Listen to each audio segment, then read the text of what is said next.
Hello everyone, कैसे हो आप सब लोग। आई रियली होप आप सब लोग बहुत अच्छे होंगे। साई टीचर। देखो बच्चों, आज की वीडियो में बच्चा लोग हम लोग करने वाले हैं आप लोगों की क्लास 7th की एसएसटी का chapter number 7 Gupta era an age of tireless creativity. इसका आज हम लोग पार्ट नंबर 2 कवर अप करने वाले हैं। पार्ट नंबर 1 हम ऑलरेडी कवर अप कर चुके हैं। आज की वीडियो में हम लोग करेंगे आपका पार्ट 2। अगर आप लोगों ने प्रीवियस वाली वीडियोस नहीं देखी है जहां पे हम लोगों ने पार्ट 1 कंप्लीट करा है इस चैप्टर का, आप लोग प्लीज पहले जाके उस वाली वीडियो को चेकआउट कर लेना। बिकॉज वहां पे हम लोग ऑलरेडी काफी चीजें गुप्ता एम्पायर के बारे में, उनके रूलर्स के बारे में हम लोग कवर अप कर चुके हैं। एंड एक ब्रीफ ओवरव्यू के लिए मैं आप लोगों को बस एक बार इतना जरूर याद दिला दूं कि हाँ, कौन कौन से किंग की हमने बात करी थी in the Gupta empire. Because Gupta empire और जिससे पहले हम लोगों ने मौर्य एम्पायर पढ़ा था, they two were both different things. ये डिफरेंट एम्पायर है, डिफरेंट डायनेस्टी है, सब अलग है।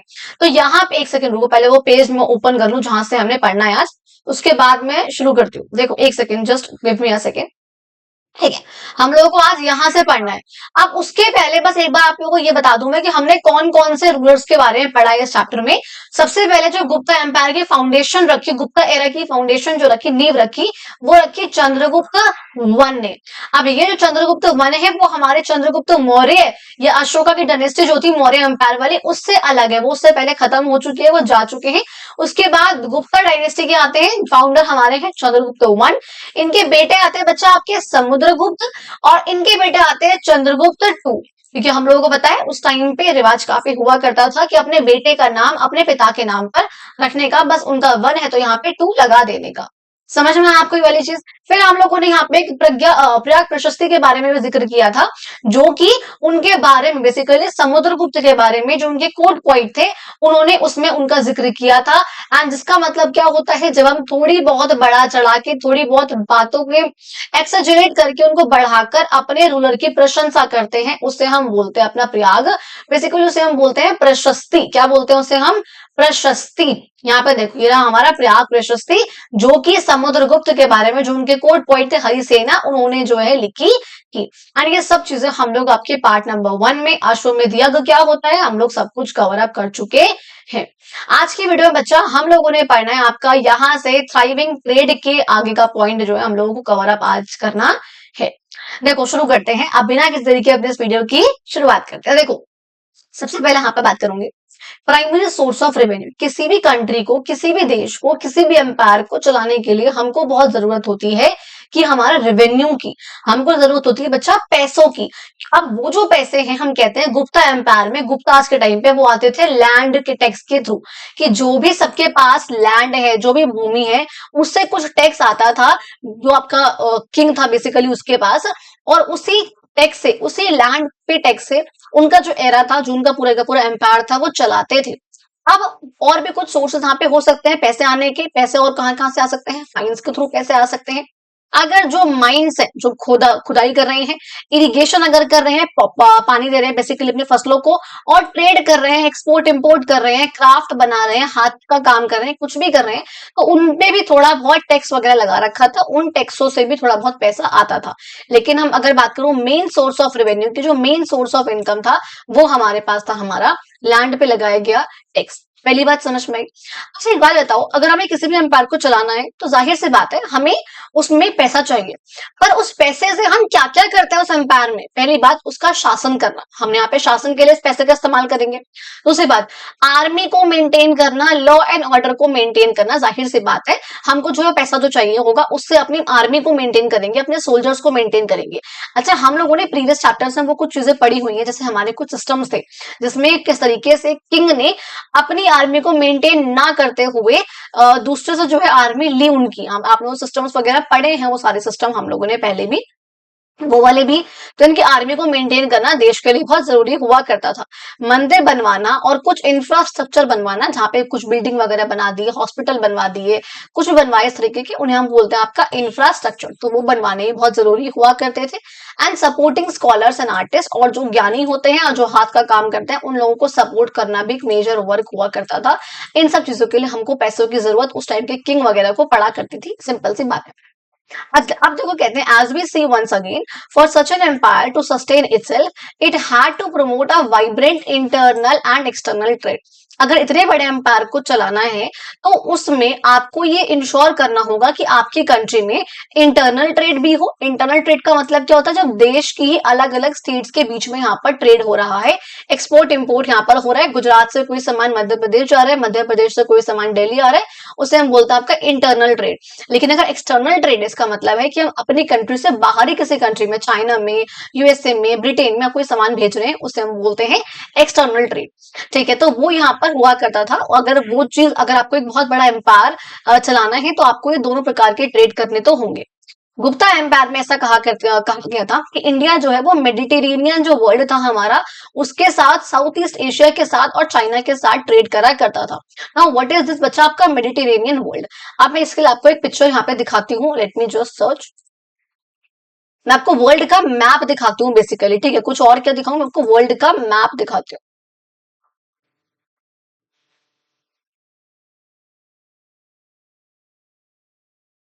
चलो यहां से देखते हैं हम लोग जरा एक बार। मैं इस पिक्चर को पहले भी डाउनलोड कराया हुआ था आपके लिए, बट मुझे फिर वो पता नहीं वो पिक्चर कहाँ खो जाती है, तो दोबारा उनको ढूंढने में बहुत टाइम लगता है। So I suggest, I favour, prefer basically कि मैं दोबारा डाउनलोड ही कर लूं तो ज्यादा बेटर है। आप देखो, ये आपको दिख रहा है ये वाला एरिया, जो यूरोप के नीचे वाला, यूरोप के पास का जो पानी वाला पार्ट है, मतलब ये जो यूरोप के नीचे जो ये सी है ना, ये वाली जहां मेरा कर्सर है, ये वाली जो सी जा रही है, ठीक है, ये हमारी सी है, मेडिटेरेनियन सी। क्या नाम है सी का, मेडिटेरेनियन सी। तो यानी कि इस वर्ल्ड के साथ इंडिया जो है, यहाँ पर गुप्ता एम्पायर के टाइम पे यहाँ से इंडिया का ट्रेड मेडिटेरेनियन सी तक भी होता था। यहाँ के जो आसपास के रूलर्स हैं, किंगडम्स हैं, ये भी इंडिया के साथ ट्रेड करा करते थे। दूसरा यहाँ पे बोला गया साउथ ईस्ट एशिया।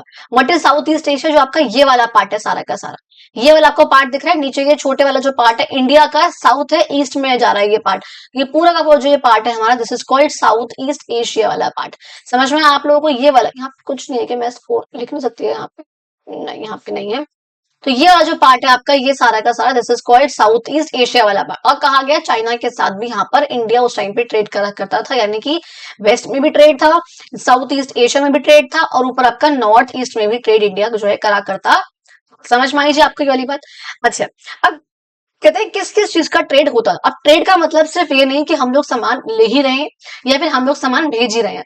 अगर अपनी कंट्री से हम कोई सामान किसी बाहरी कंट्री में भेजते हैं, उसे हम बोलते हैं एक्सपोर्ट करना। और अगर किसी बाहरी कंट्री से अपनी कंट्री में कोई सामान मंगा रहे हैं, उसे हम बोलते हैं आपका इम्पोर्ट। तो कहते हैं कि उस टाइम पे दोनों ही जो है वो हुआ करते थे, एक्सपोर्ट भी हुआ करता था, इम्पोर्ट भी हुआ करता था। तो अगर बात करें कि आखिर एक्सपोर्ट किस चीज का और इम्पोर्ट किस चीज का, तो वहां पर कहते हैं कि एक्सपोर्ट कर रहा था हमारा इंडिया टेक्सटाइल। हमारे यहाँ कपड़े बहुत अच्छे अच्छे हुआ करते, तो उस टाइम टेक्सटाइल जो है वो हम एक्सपोर्ट करते थे। मसाले हम एक्सपोर्ट करते थे, आइवरी हम एक्सपोर्ट करते थे, और कुछ प्रीशियस को जेमस्टोन वगैरह हम लोग वो भी एक्सपोर्ट वगैरह करा करते थे। और इंपोर्ट करने के नाम पे हम कहते हैं जो प्रीशियस मेटल्स हुआ करते हैं, गोल्ड सिल्वर वगैरह, हम वो लोग जो है हम उनसे लिया भी करते थे, इंपोर्ट भी करते थे। कहते हैं इंडिया का जो ओशियन है उसका ट्रेड नेटवर्क, वो इंडिया के पोर्ट्स को अलग अलग मार्केट से जो है वो जोड़ता है। अब जाहिर सी बात है, हमने इस पिक्चर में यहाँ पर भी देखा था अभी कि जो इंडिया का ये जो लोकेशन है ना, ये वाली कि पानी के पास है, वो आराम से हम पोर्ट्स के थ्रू, पानी के थ्रू, सी रूट के थ्रू बहुत अलग अलग लोकेशंस तक हम अपने सामान को भेज सकते हैं। यहाँ से यहाँ तक, यहाँ से ये, मतलब हम बेसिकली हर एक कंट्री से हम कनेक्ट हो सकते हैं। क्लियर है ये बात। तो हम लोगों की लोकेशन जो है बहुत अच्छी है इंडिया की स्ट्रैटेजिकली। अच्छा, अभी मुझे हटाना नहीं है।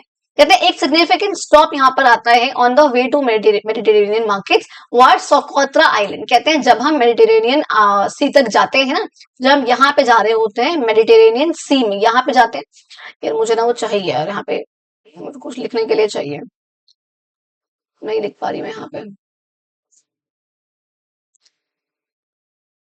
हम्म, आप लोग मुझे 1 मिनट दोगे बच्चा, जस्ट 1 मिनट दोगे आप मुझे, तो मैं एक चीज यहाँ पे जो है बहुत लंबा ना हो जाए वो। चलो ठीक है, ऐसे ऐसे समझते हैं। देखो, ये इंडिया है हमारा, जब हम यहाँ से मेडिटेरेनियन सी की तरफ जाते हैं, यानी कि यहाँ पे जाते हैं, तो आपको ये लाइन दिख रही है यहाँ पे जहां मेरा कर्सर जा रहा है, हम ना यहाँ से निकल के जाते हैं ऐसे करके सी के थ्रू होकर, और फिर हम यहाँ पहुंचते हैं, क्योंकि यहाँ से जाने में लंबा पड़ सकता है या कुछ भी रास्ते में ना उस टाइम पे बहुत से अरब के ट्रेडर्स हुआ करते थे जो कि उनको आगे नहीं बढ़ने देते थे। इसलिए हम लोग सी रूट के थ्रू ऐसे यहाँ पे गल्फ से निकलकर, मैक्सिको के गल्फ से निकलकर, हम ओमान के गल्फ से होते हुए हम आगे की तरफ जाते थे, और फिर हम यहाँ तक जो है पहुंच जाते थे। अब इस रास्ते में ना यहाँ पे आपको दिखा मेरा कर्सर, यहाँ पे हमको पड़ता था एक island which is called Socotra island. क्या नाम है इसका? Socotra island. आपको लोकेशन दिख गई यहाँ पे, जहां आपको हल्का सा ना डार्क वो भी दिख रहा होगा लाइन से छोटी सी, ये आपका है आपका सोकोत्रा आइलैंड। ये हमें रास्ते में मिला करता था कहते हैं। और हमें ये चीज कैसे पता चली कि हमारा इंडिया का इस आइलैंड के साथ भी ट्रेड हुआ करता था? बिकॉज यहाँ पे हमें कुछ आर्कियोलॉजिकल एविडेंस मिले हैं, कुछ ऐसे सामान मिले हैं, ऑब्जेक्ट्स मिले हैं, जिसको देखकर हम ये पता लगा सकते हैं कि हाँ ये इंडिया के हैं और ये उस समय के हैं। जैसे कि मान लो पोइट्री हो गई हमारी, जो उसका मटके का काम वगैरह हुआ करता था। ब्राह्मणी स्क्रिप्ट में लिखे हुए इंस्क्रिप्शंस हो गए, जो कि गढ़वाकर किसी न किसी चीज पर मेटल के सरफेस पे, हार्ड सरफेस पे लिखाए हुए थे। और कुछ डिजाइन जैसे कि बुद्धिस्ट का स्तूपा, ये हमको वहां पे उस टाइम पे लोगों के हमें मिले हैं। उससे हमको पता चलता है कि हमारा उनके साथ सोकोत्रा आइलैंड के साथ भी ट्रेड हुआ करता था, और इंडिया के जो ट्रेडर्स थे वो वहां भी फैले हुए थे। आज इजिप्ट, अरेबिया, रोम, ग्रीस, इन सब के अलावा जो आपका अफ्रीका और जो मेडिटेरेनियन सी के आसपास का एरिया, उसके अलावा हम लोगों का यहाँ से भी ट्रेड हुआ करता था। ये जो स्मॉल आइलैंड था, ये एविडेंस कैरी करता था of the rich cultural exchange that promoted in the Indian ocean. मतलब ये जो हमारा इतना बढ़िया छोटा सा आइलैंड है ये, इससे हमको पता चलता है कि हमारे इंडियन ओशन के थ्रू हमने कितना बढ़िया कल्चर का एक्सचेंज करा है, सामान का एक्सचेंज हम लोगों ने उस टाइम पे किया था। समझ में आई ये वाली बात? ये वाला बात क्या होता है? अब देखो नेक्स्ट हम बात करेंगे new ideas and wonder the classical as. पता है गुप्ता एम्पायर को बोला गया था क्लासिकल एज। बहुत इंपॉर्टेंट वर्ड है और एक क्वेश्चन यहाँ से बनेगा डेफिनेटली, जिसको हम लोग क्वेश्चन आंसर्स वाली वीडियो में भी कवर अप करेंगे कि आखिर इंडिया को द क्लासिकल एज क्यों बोला गया था उस टाइम पे गुप्ता एम्पायर को। अब देखो क्या पहले आगे पढ़ते हैं। अब हमें ये पता है कि जो गुप्ता के जो भी रूलर्स हुआ करते थे वो सब विष्णु जी के काफी फॉलोअर थे, विष्णु जी को बहुत मानते थे। हमने उनके वाहन गरुण देव की बात भी करी थी। अच्छा, and is often reflected in their coins and inscriptions. और ये जो बात है कि हाँ जी वो लोग विष्णु जी को काफी मानते थे, उनके फॉलोवर थे, ये बात हमें उनके कॉइन्स में, उनके इंस्क्रिप्शन में भी देखने को मिलती है। हाउएवर वो कुछ और अदर जो ट्रेडिशंस है या स्कूल्स ऑफ थॉट है बुद्धिज्म के अलावा, आपके बेसिकली बुद्धिज्म, जैनिज्म ना, उनको भी वो लोग मानते थे, सपोर्ट करते थे। ऐसा कुछ नहीं कि उसके अगेंस्ट हो जाएंगे, ऐसा कुछ नहीं, इसको नॉर्मल फॉलो करते थे, सपोर्ट करते थे बेसिकली। एंड वो पैट्रोनाइज करते थे, काफी फैलाते थे, काफी मानते थे, काफी समझते थे बुद्धिस्ट के इंस्टीट्यूशंस को, जिसमें हमारी नालंदा यूनिवर्सिटी भी आती है और कुछ बुद्धिस्ट के विहारास भी आते हैं। नाउ प्लीज रिमेम्बर, दो वर्ड्स हमारे पास आते हैं बुद्धिज्म, जैसे ही नाम आता है ना, बुद्धा का नाम आता है गौतम बुद्ध। इसमें दो जगह होती है बेसिकली, एक हमारे पास होते हैं चैत्य, क्या होते हैं, एक होता है हमारे पास चैत्य एंड एक होता है बच्चा हमारे पास विहारा। चैत्य बेसिकली क्या होती है? चैत्य का मतलब होता है जहां पर वो लोग पूजा कर सके, मतलब जो भी बुद्धिस्ट के मॉन्क होते हैं ना, जो बुद्धिस्ट के मॉन्क्स हैं, भिक्षुक होते हैं, बेसिकली बाबा वगैरह होते हैं, बुद्धा को मानने वाले उनके जो फॉलोअर्स होते हैं, उनका एक ऐसी प्लेस जहां पर आकर वो वर्शिप कर सके, पूजा कर सके, उस जगह को हम बोलते हैं चैत्य। और जहां पे आकर वो लोग रह सके, उनका रेजिडेंस का प्लेस है, और बाद में यही उनका लर्निंग का सेंटर भी बन गया था, इसे हमने बोला था विहारा। तो कहते हैं ये जो कुछ चीजें हैं, इन सबको भी आपको ये दिख रही है, ये हमारी नालंदा यूनिवर्सिटी है। मैंने अपनी वीडियो में पहले आप लोगों को बहुत बार बताया है कि इंडिया में नालंदा यूनिवर्सिटी, जो कि आज के टाइम जो कि बिहार में है, और एक हमारे पास थी तक्षशिला यूनिवर्सिटी, जो कि हमारे नॉर्थ वेस्टर्न वाले एरियाज में है। ये बहुत इंपॉर्टेंट है और बहुत ज्यादा एक इंपॉर्टेंट सेंटर ये लर्निंग का रहा है, बहुत इंपॉर्टेंट यूनिवर्सिटीज ये रही है। आज तक भी इनके जितनी बड़ी यूनिवर्सिटी और इतनी रिनोन्ड यूनिवर्सिटी कोई भी नहीं बनी है हमारे इंडिया में, ठीक है।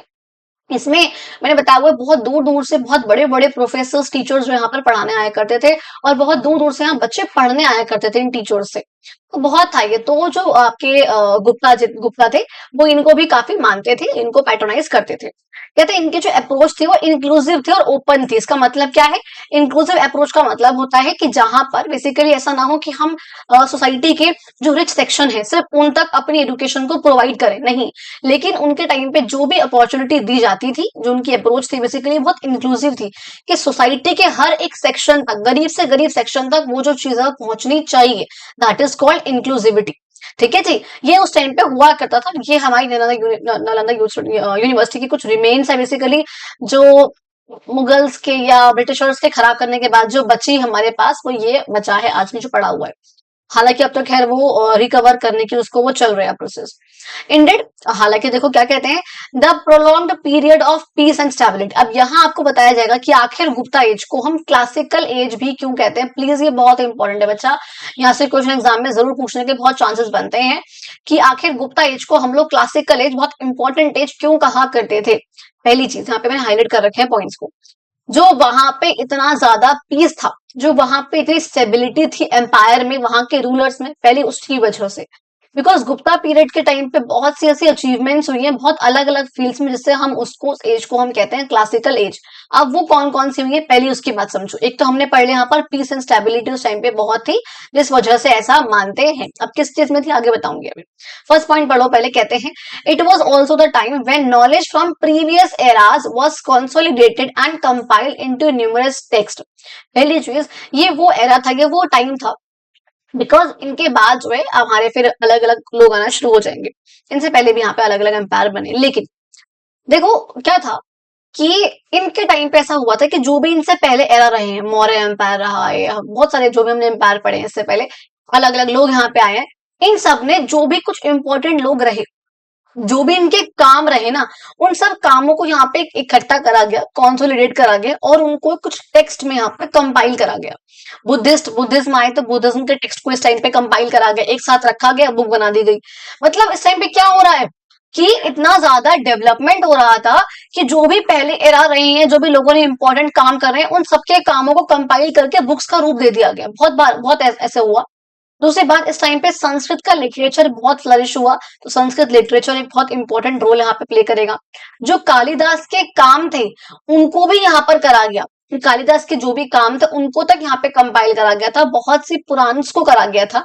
आर्यभट्ट और वराहमिहिर, जिनके बारे में अभी आगे पढ़ेंगे आप, उनके जो भी अचीवमेंट्स रही थी, उनके जो भी एडवांसमेंट रही थी, जो भी उन लोगों ने कुछ अच्छा काम किया था, उन सबको भी इसी एज में करा गया था। मैथमेटिक्स में, एस्ट्रोनॉमी में, एंड इवन वराहमिहिर का तो एस्ट्रोलॉजी में भी था, ये भी यहाँ पर करा गया, इन सबको रिकॉर्ड करा गया इस टाइम पे। अब साथ साथ यहाँ पे कहते हैं मेडिकल टेक्स्ट जो यहाँ पर हुआ करते थे, कि मेडिकल में की बेसिकली दवाइयों का, आयुर्वेदा का, जिसने भी जो भी यहाँ पर काम करा है, जो अलग अलग यहाँ पे ब्रांच बनी है साइंस की, उस तक को यहाँ पर इस टाइम पे कंपाइल करा गया था। मेडिकल की जो थ्योरीज थी, क्या करना चाहिए क्या नहीं करना चाहिए, प्रैक्टिसेस को, उन सब तक को यहाँ पर उन सबको तक को यहाँ पर जो है कंपाइल करा गया था। हमने यहाँ पे आयरन पिलर के बारे में पहले पढ़ा था, वो भी इस टाइम पे यहाँ पर क्या हुआ था, वो चीज काफी प्रोग्रेस करी थी, बिकॉज हमको पता है रस्ट को रोकने वाला, जंग को रोकने वाला आयरन के pillar which was in Mehrauli. Mehrauli में हम लोगों ने पढ़ा था हमारा आयरन पिलर, क्या था, आयरन पिलर, वो भी इस टाइम पर ही बना था। एंड हम लोगों ने ये चीज लास्ट वाले पार्ट में कवर करी थी। फिर यहाँ पे साथ साथ क्या हुआ, ये जो स्टेबिलिटी यहाँ पर आती थी, इसकी वजह से जो पीस यहाँ पर है, स्टेबिलिटी यहाँ पर है, सबके टेक्स्ट यहाँ पर कंपाइल करे जा रहे हैं, मेजर रूलर्स यहाँ पे आ रहे हैं, मेटलर्जी यहाँ पे डेवलप हो रही है, एंड यहाँ पे वराहमिहिर, आर्यभट्ट जैसे लोग यहाँ पे आ रहे हैं, बहुत चीजें यहाँ पर हो रही हैं। प्लस यहाँ पे क्या था, रिलीजन की भी यहाँ पे डेवलपमेंट हुई थी। इन सब चीजों की वजह से पीस यहाँ पे आया, स्टेबिलिटी यहाँ पर आई। इन सब चीजों की वजह से यहाँ पे हमारी इकोनॉमी जो इस टाइम की काफी स्ट्रेंथन होती है, इकोनॉमी काफी बढ़ती है। यही टाइम था इसके आसपास का जब हमने कहा था इंडिया जो है वो सोने की चिड़िया कहा जाता है इंडिया को, क्योंकि यहाँ पे इकोनॉमी बहुत स्ट्रेंथन हो चुकी थी।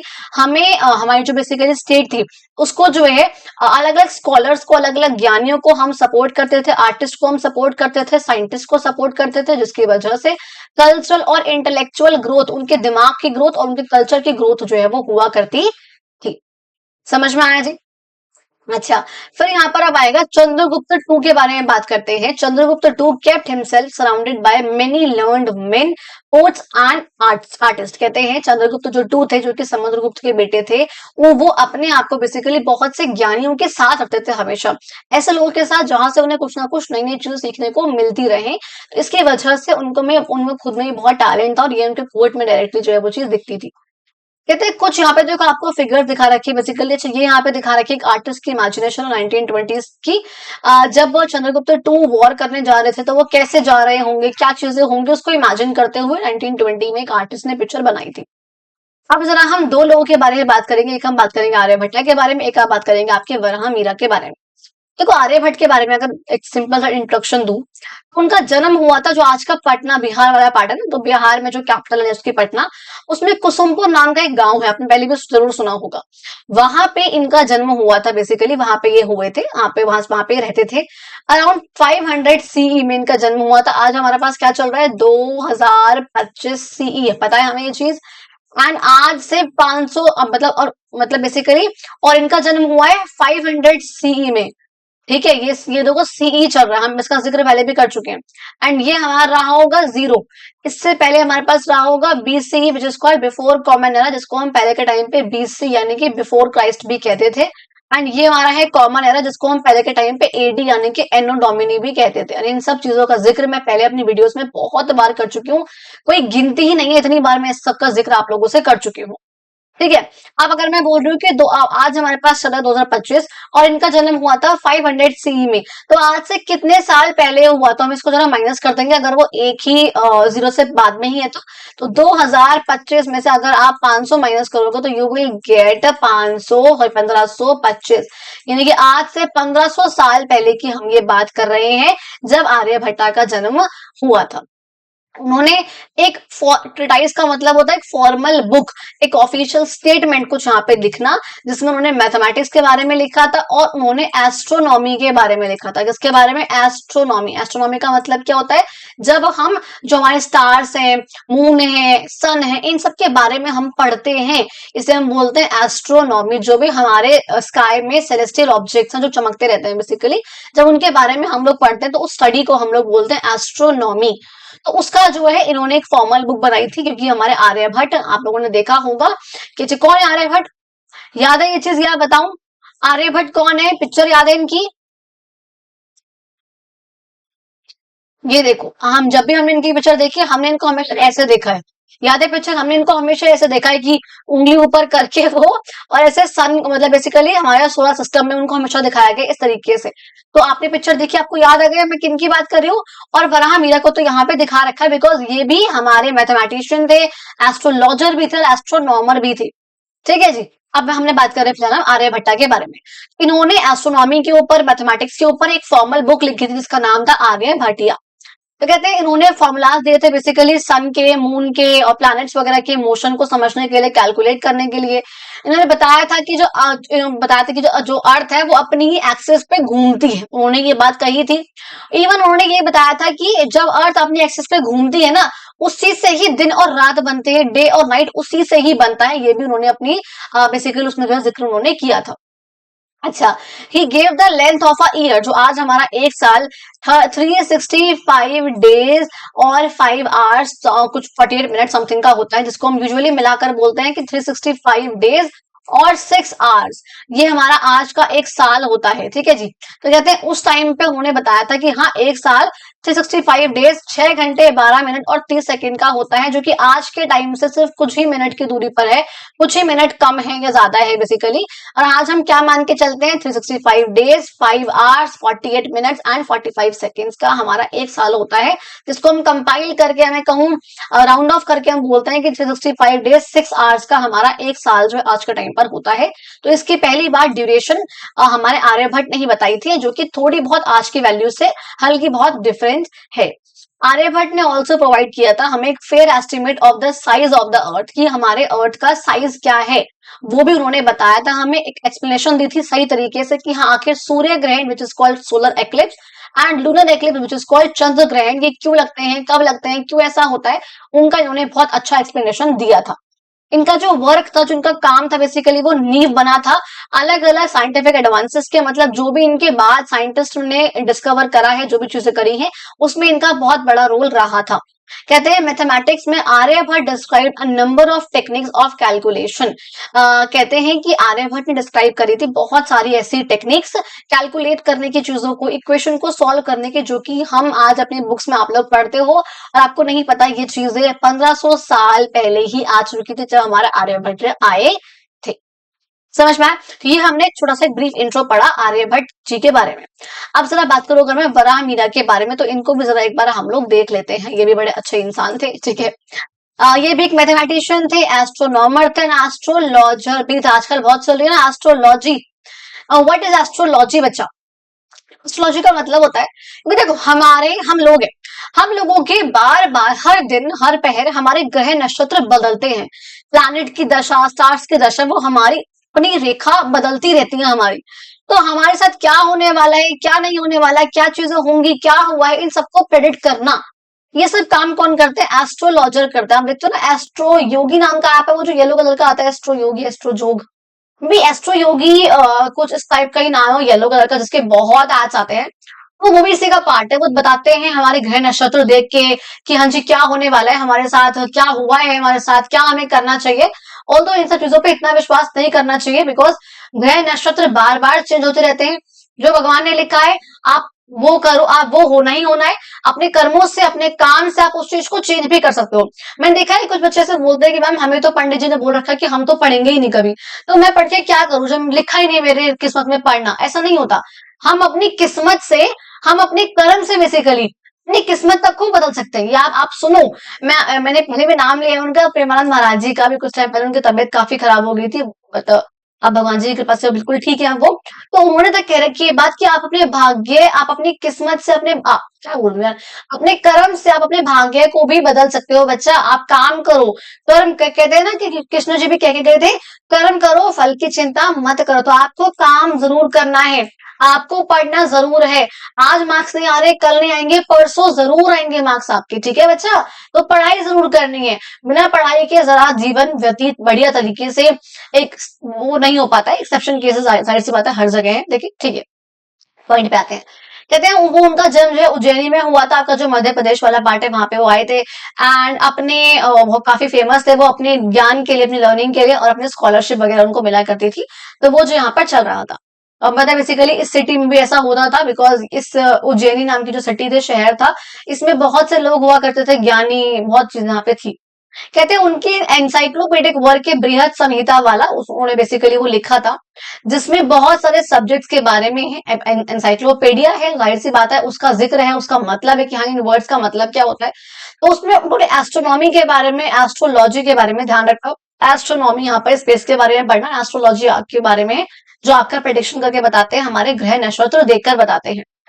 वहां पे उन्होंने इसके बारे में बताया था अपने एनसाइक्लोपीडिया में, अपने बृहद संहिता में।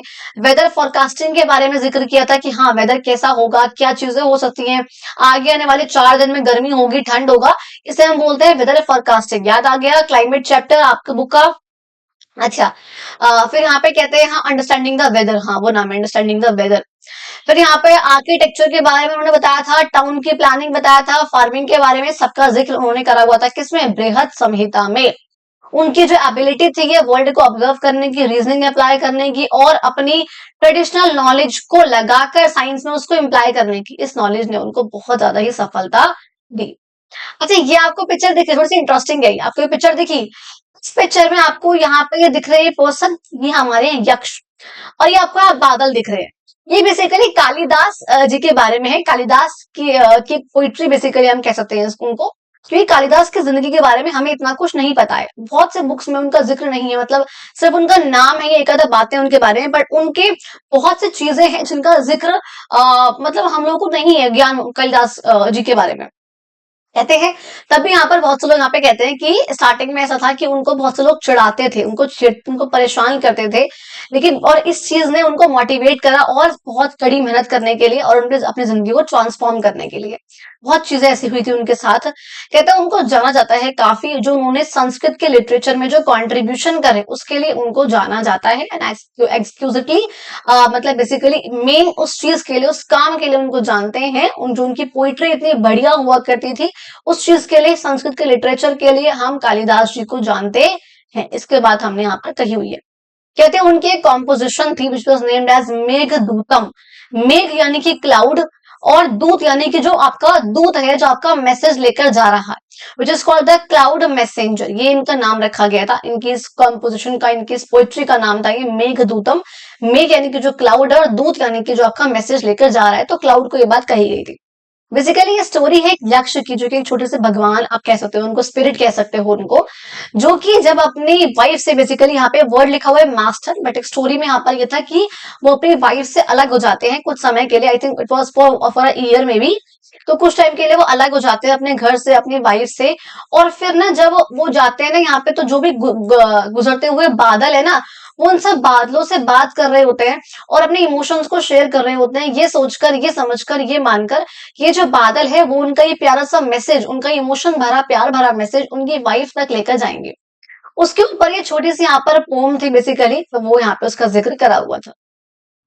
कहते हैं डोंट मिस आउट में यहाँ पे लाइन लिखी हुई है, आपको पता है Ayurveda got codified during the Gupta period. Now codified का मतलब क्या होता है, वो चीज जो है पहले काफी अनऑर्गेनाइज थी, अब उस चीज को यहाँ पे ऑर्गेनाइज करा गया, उसको लिखा गया है, उसे हम बोलते हैं कोडिफाइड।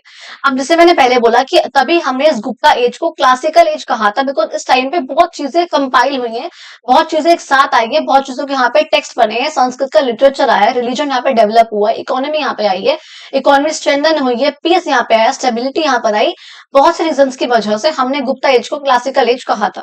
उसमें से एक रीजन यहाँ पर आयुर्वेद के बारे में भी था कि आयुर्वेद को कोडिफाइड करा गया है, बेसिकली आयुर्वेद को ऑर्गेनाइज करा गया है, लिखा गया है एक बहुत ऑर्गेनाइज्ड वे में। और ये जो इनका ट्रेडिशनल सिस्टम था मेडिसिन का, हैज मच ओल्डर रूट्स, इसकी जो है बहुत पुरानी जड़ें हैं, बेसिकली बहुत पुराने उस पे जो है बेसिकली ये जाता है, ऐसा हम कह के चलते हैं यहाँ पर, क्योंकि पता ये जो आयुर्वेदा बहुत पुराना है, बहुत समय से आयुर्वेदा चलता आ रहा है, हमें ये चीज पता है। कहते हैं चरक संहिता में और सुश्रुत संहिता में भी इसका जिक्र करा हुआ है, उनमें भी आयुर्वेदिक की कुछ ऐसी प्रैक्टिसेस के बारे में, कुछ ऐसी दवाइयों के बारे में, कुछ ऐसे बूटियों के बारे में लिखा हुआ जो कि हम आज के समय में भी इस्तेमाल करते हैं। और इन सब चीजों को फाइनल शेप दी गई थी गुप्ता एम्पायर के टाइम पे। कहते हैं इसमें बहुत चीजों के बारे में लिखा हुआ है, cataloguing and diagnosing of disease, कि आप देखो पहले, आप आइडेंटिफाई करो, आप समझो, आप जानो कि बीमारी क्या है, आपने डायग्नोस करा, आप उनका ट्रीटमेंट करो, तो उनके ट्रीटमेंट के बारे में, उनको जानने के बारे में, कैटलॉग के बारे में कि हाँ कहाँ पे क्या चीजें हो सकती है, इसका क्या अर्थ हो सकता है, हर वो चीज आपको गुड हेल्थ को मेंटेन करने के लिए किन किन चीजों की जरूरत है, कौन सी डाइट आपको लेनी चाहिए, दवाइयों को बनाना, उनके सर्जिकल टेक्निक, ये सब जो है इस संहिता में इसका जिक्र है। और वो संहिता गुप्ता पीरियड के टाइम पर ही कोडिफाइड हुई है। इंपॉर्टेंटली यहाँ पर ये बात कहते हैं कि आयुर्वेदा एम्फसाइज करता है हॉलिस्टिक हीलिंग में।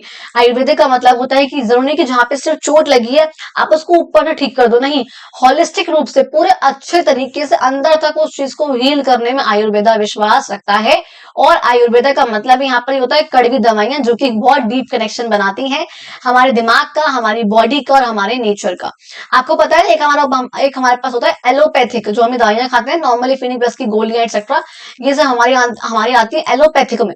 एक हमारी होती है हेम्योपैथी, क्या होती है, हेम्योपैथी होती है, जो कि सालों सालों का कोर्स चलता है और व्हाइट सी गोलियां होती हैं, उसे हम बोलते हैं हेम्योपैथी। और एक होती है हमारी आयुर्वेदा, ये हमारा अलग ब्रांच है साइंस की, जहां पर कड़वी दवाइयां होती हैं और अंदर से बीमारी को ठीक करने की बात यहाँ पर करी जाती है। बहुत लॉन्ग टर्म में हमें आयुर्वेदा का रिजल्ट देखने को मिलता है। अच्छा, अब जरा बात करते हैं क्वेस्ट फॉर ब्यूटी की। अब उसकी चाह कैसी है, उसकी भूख, हमें कैसे वहां तक पहुंचना है बेसिकली। तो कहते हैं तो Gupta rulers created a supportive environment where creativity and craftsmanship thrive.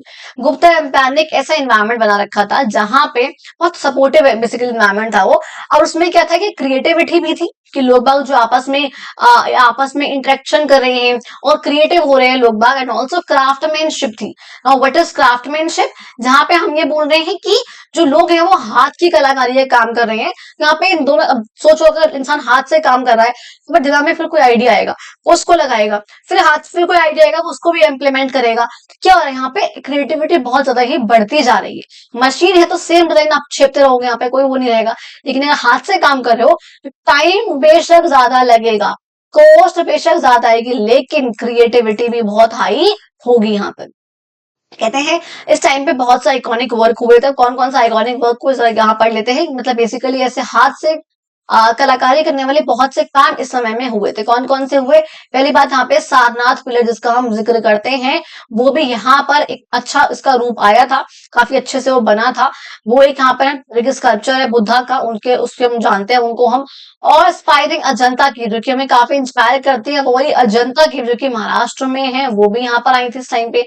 Rock cut caves, यानी कि पत्थरों को काट कर जो खुद ही जो उनमें केव्स बनी हैं, उसे हम बोलते हैं रॉक कट केव्स, जो कि उदयगिरी में है। वो भी यहाँ पर बनी इस टाइम पर। ये सब जो है बहुत ज्यादा दिखाती हैं कि आर्टिस्ट की प्रोडक्शन का, आर्टिस्ट किस तरीके से कितना बढ़िया प्रोडक्शन कर सकते हैं, वो यहाँ पर इस चीज को दिखाते हैं। इसलिए कहते हैं Gupta art is sometimes called as set high standards of aesthetic and beauty that left a lasting empire. कहते हैं गुप्ता एम्पायर जो है ना, जो गुप्ता की एज रही थी, वो ना एस्थेटिक का बहुत आजकल बहुत एस्थेटिक रूप, एस्थेटिक सा candle, aesthetic room, pinky pinky cutish kind of, girls को पता होगा, ठीक है। तो वो चीज उस टाइम पे अलग रूप से आर्किटेक्चर में काफी अच्छा एस्थेटिक हुआ और गुप्ता आर्ट जो है सेट करके चली गई और बहुत बड़े स्टैंडर्ड, हाई स्टैंडर्ड उन्होंने जो है सेट कर दिए थे, जिनका इम्पैक्ट आज भी हमें देखने को मिलता है। अगर बात करूं यहाँ पे आप लोगों के डिक्लाइन ऑफ गुप्तास की, कि हाँ जी गुप्ता का डिक्लाइन कब हुआ और कैसे हुआ, हमें पता है ये एम्पायर इनका चल रहा था 3rd सेंचुरी सीई से, यानी कि 201 सीई जो हमारा ईयर था, मतलब तब से लेकर के, और 600 सीई का मतलब होता है सेंचुरी का कि 600 से लेकर के 700 तक का टाइम, यानी कि 201 से लेकर के 700 तक का टाइम पीरियड था, ये आपका गुप्ता पीरियड का था।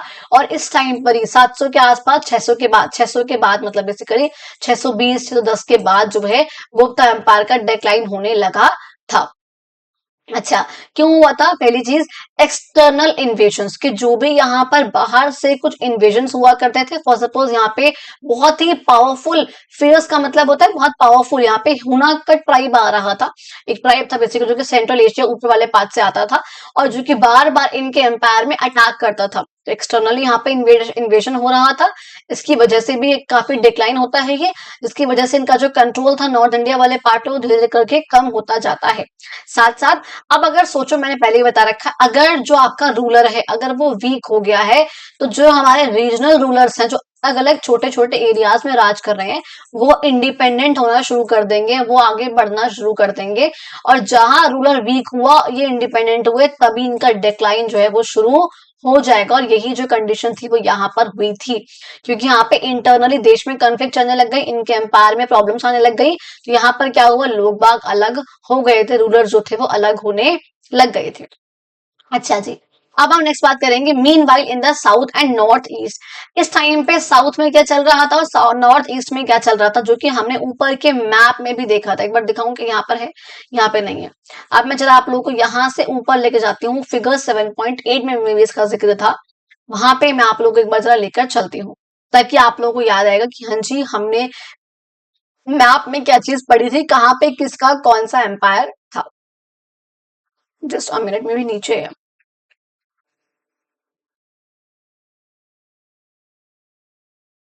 हम्म, देखो, ये हमें दिख रहा है कि पूरा का पूरा जो एम्पायर था हमारा, this was the Gupta empire. ये हमारा क्या था बच्चा, ये हमारा था गुप्ता एम्पायर। ये आपको नॉर्थ ईस्ट में दिख रहा है कामरूप एम्पायर, ठीक है जी।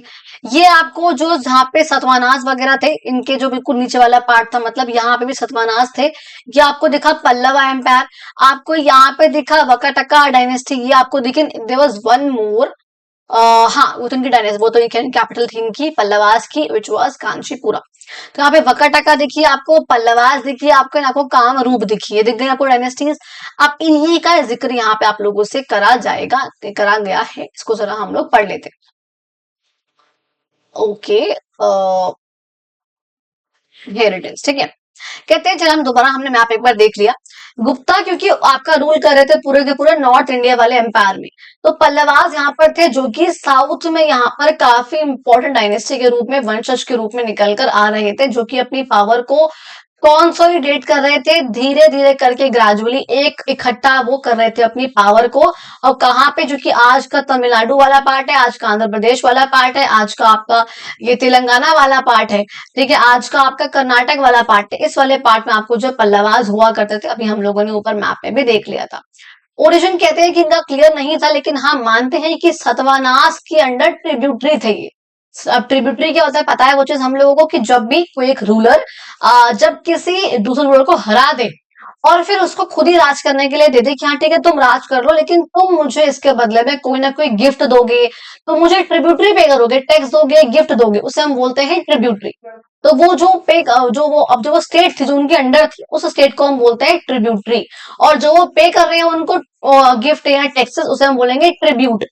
ठीक है, तो वो यहाँ पर थे और जिन जो हमने पहले देख लिया था हालांकि, लेकिन जब ये सतवाहनास डिक्लाइन होते हैं तब पल्लवास जो है पावर को गेन कर लेते हैं, ऐसी बात यहाँ पर कही गई है। कहते हैं पल्लवास भी यहाँ पे आर्ट को, आर्किटेक्चर को काफी मानते थे, काफी उसमें विश्वास रखते थे। हालांकि वो जो लोग थे वो शिव जी के डिवोटीज थे, शिव जी को मानते थे। गुप्तास की तरह वो विष्णु जी को नहीं मानते थे, यहाँ पे जो पल्लवास थे वो शिव जी को मानते थे। ऑल्सो कहते हैं कि इन्होंने बहुत सारे बड़े बड़े टेम्पल्स, रॉक कट केव्स कुछ इन्होंने बनवाई थी, जो कि आज भी इंडिया के आर्किटेक्चर का पार्ट है। इनकी कैपिटल क्या थी बच्चा आपकी? कांचीपुरम, जो कि आज के तमिलनाडु वाले पार्ट में है। इस कैपिटल को, इस तमिलनाडु को, इनकी इस स्टेट को, पल्लवास को, बेसिकली जो किंगडम था इनका, इसको हम सिटी ऑफ 1000 टेम्पल्स भी कहते हैं। बिकॉज हम लोगों ने देखा है कि साउथ इंडिया वाले पार्ट में तो भैया मेजरली इस वाले पार्ट में बहुत सारे टेम्पल्स बने हुए हैं, मतलब बहुत सारे टेम्पल्स, और इतने बड़े बड़े, इतने अच्छी आर्किटेक्चर वाले, इतने अच्छे नकाशी वाले यहाँ पे टेम्पल्स बने हुए हैं, जो कि हमारे नॉर्थ इंडिया वाले पार्ट में नहीं, हमारे इंडिया वाले पार्ट में इस टाइप से बनता है नॉर्थ इंडिया में, लेकिन वहां बनता है ऐसे, मतलब बहुत बड़े बड़े टेम्पल्स वहां पे साउथ इंडिया बने हुए हैं, आप लोगों ने देखे भी होंगे। चलो दिखाओ एक चीज को भी दिखाते हो, मतलब ना मुझे पर्सनली बहुत ज्यादा अच्छे लगते हैं। देखो अभी दिखाते हो, ये देख रहे हो, ये देखो इस प्रकार के टेम्पल से, पता है आपके साउथ इंडिया वाले पार्ट में, नॉर्थ इंडिया में है क्या ऐसे? नहीं है। इस प्रकार के इतने लंबे लंबे, इतने बड़े बड़े टेम्पल्स हमारे यहाँ पे नहीं है, साउथ इंडिया में होते हैं ये बहुत ज्यादा। जो भी लोग यहाँ पे साउथ इंडिया वाले मेरी वीडियो को देख रहे होंगे उन बच्चों को पता होगा, ठीक है। एंड अगर आप लोग इस प्रकार के किसी भी टेम्पल में गए हो ना, I would really love to know कि अगर आप में से कोई बच्चा जो साउथ इंडिया से बिलोंग करता हो, या अगर नॉर्थ इंडिया से हो तब वो भी साउथ इंडिया के किसी बहुत बड़े इस प्रकार के टेम्पल में गए हो, तो आप लोग प्लीज जरा मुझे कमेंट बॉक्स में बताना जरूर, ठीक है। अच्छा, आप देखो यहाँ पर कह रहे हैं कि जो अब यहाँ पे क्या रहेगा, द एस्टेब्लिशमेंट ऑफ घटिका। घटिका का मतलब क्या होता है? जो लर्निंग के सेंटर है वो भी इस टाइम पे यहाँ पे बनवाए गए थे सतवानास के टाइम पे, जो कि एजुकेशन के लिए और बच्चे की प्रॉपर ग्रोथ के लिए, दिमाग की ग्रोथ के लिए बहुत इंपॉर्टेंट होते हैं। तो वो सेंटर्स भी यहाँ पर बनवाए गए थे सतवानास के टाइम पे, जिनका इस्तेमाल जो है बाद में पल्लवास ने किया था। बात हुई पल्लवास की, कहाँ पे रहते थे, क्यों थे, कैसे आए थे, किसके ट्रिब्यूटरी थे, एजुकेशन के सेंटर थे, घटिका थी, एक्सेट्रा का जिक्र कर लिया। आर्ट एंड आर्किटेक्चर बहुत अच्छा था। अब जरा अगर मैं डिस्कस आप लोगों से करूं यहाँ पर, एक सेकेंड, अगर मैं आप लोगों को डिस्कस करूं यहाँ पर, अब जो आपका नॉर्थ ईस्टर्न वाला पार्ट था कामरूप किंगडम के बारे में, कहते हैं ये वर्मन डायनेस्टीज पे जो है राज करती थी। ब्रह्मपुत्र वैली के पास का रीजन था, जो कि आज का असम वाला पार्ट है। एंड ऑल्सो नदन पार्ट जो थे हमारे प्रेजेंट डे, आज का जो आपका बंगाल वाला पार्ट है, आज का जो बांग्लादेश वाला पार्ट है, ये वाला जो आपका यहाँ पे जो पार्ट है, इसका नदन वाला पार्ट यहाँ पे, ये वाला जो रीजन था आपका, ये से हम मान के चलते हैं यहाँ पर ये वाला रीजन ये हुआ करता था। इसका पुराना नाम था आपका, ancient name for the Brahmaputra valley of Assam is Pragjyotish. जो यहाँ पर ब्रह्मपुत्र, अब देखो ब्रह्मपुत्र क्या है आप लोगों को पता है? क्या है ब्रह्मपुत्र? आपकी नदी है, ये तो आप मैम पता है हम लोगों को, इसमें क्या आप बड़ी नई बात बता रहे हो। देखो यहाँ से जो आपकी ब्रह्मपुत्र नदी वो ऐसे निकलती है और अच्छा खासा वो चाइना के तिब्बत वाले पार्ट में फ्लो करती है, लेकिन क्योंकि यहाँ पे हमारे पास नमचा बरवा नाम का एक माउंटेन होता है, इसकी वजह से वो ऐसे डाइवर्ट होती है इंडिया की तरफ, और फिर वो हमारे अरुणाचल प्रदेश से होकर असम से गुजरते हुए नीचे हमारे वेस्ट बंगाल वाले पार्ट में आती है। और वहां से फिर जो है गंगा आके इससे मिल जाती है, एक ट्रिब्यूटरी गंगा की, और ये मिलकर यहाँ पे फॉल हो जाती है बे ऑफ बंगाल में, और फॉल होके हमारे वर्ल्ड का सबसे largest delta which is called Sundarban delta यहाँ पर फॉर्म करती है, हमें ये चीज पता है। तो कहते हैं ब्रह्मपुत्र की इस वैली के लिए जो यहाँ पर घाटी है असम में, उसका नाम यहाँ पे जो उस टाइम के लोग बोलते थे वो बोलते थे प्रगज्योतिष, जो कि रामायण में और महाभारत में भी इसका जिक्र करा हुआ है। कहते हैं बात की कुछ ऐसे टेक्स्ट जैसे कि भागदत्त, जो कि हमारे किंग थे उस समय के, एंड ही वाज द, एक सेकंड रुको कहां गया, he was the king of modern day Assam. जो प्रगज्योतिष वाला पार्ट है हमने देखा था कि कौरवों की तरफ से वो लड़ रहे थे बेसिकली उस समय पे, जो महाभारत का युद्ध था। मतलब कुछ बहुत पुरानी एंशिएंट बातें यहाँ पर करी गई हैं, और कुछ यहाँ पे हिस्टोरिकल रूलर्स वगैरह हुआ करते थे, ऐतिहासिक रूलर्स थे वो, जो ये क्लेम करते थे कि हाँ जी वो इनके पूर्वज रहे हैं, एंसेस्टर्स रहे हैं। कहते हैं बी दैट एज इट में, कामरूप किंगडम जो है काफी प्रोमिनेंट था, कल्चर का सेंटर था, काफी पॉलिटिकल सेंटर था, बहुत अच्छा। यहाँ पे टेम्पल जो है बहुत बढ़िया थे, यहाँ की मोनास्ट्रीज जो हुआ करती थी जहाँ पे वो लोग आके रहते थे, पूजा पाठ करते थे, रेजिडेंस था, मानते थे, काफी लर्निंग का सेंटर था, मतलब बेसिकली रह रहे वो यहाँ के, उन्हें हमने कहा था मोनास्ट्रीज। तो वो यहाँ पर जो है लर्निंग के बहुत अच्छे हब वो देखने को मिले हमें। कहते हैं पल्लवास भी और कामरूप भी हमने देखा कि ये प्रयाग प्रशस्ति में भी मेंशन था इनका जिक्र।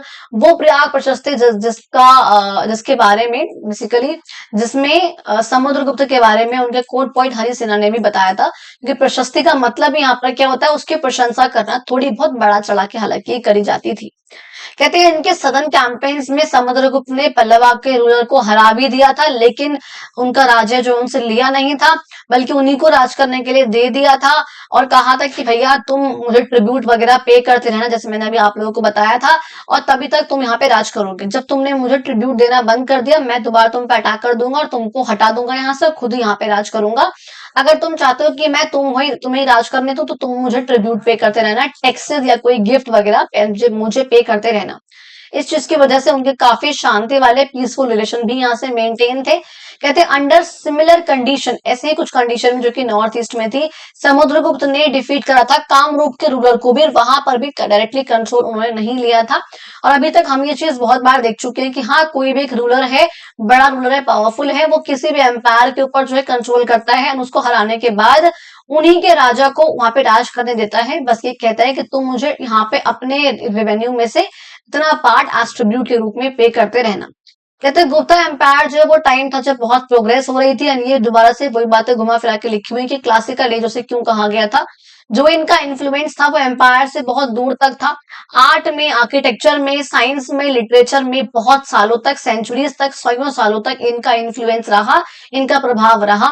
मैथमेटिक्स में, एस्ट्रोनॉमी में, एस्ट्रोलॉजी में, मेडिसिन में, मेटलर्जी में, scientific knowledge, scientific growth, technological growth, बहुत बड़े बड़े टेम्पल, संस्कृत का literature, religious development, stability, progressive society, और बहुत बढ़िया यहाँ के रूलर्स, यहाँ का पीस, यहाँ की लेगेसी, यहाँ का कल्चर, यहाँ के ट्रेडिशंस, यहाँ के लोगों की जीने की तरीका, हर एक चीज बहुत ज्यादा बढ़िया थी, जिसने आज के टाइम पर बहुत से लोगों को उसके बाद भी इन्फ्लुएंस करा था। अब मैं ऊपर क्यों जा रही हूँ, मैं ऊपर जा रही हूँ बिकॉज मुझे आप लोगों को ये कुछ गुप्ता आर्ट के एस्पेक्ट्स दिखाने थे, कुछ पेंटिंग्स, कुछ स्कल्पचर्स वगैरह मुझे आप लोगों को दिखाने थे।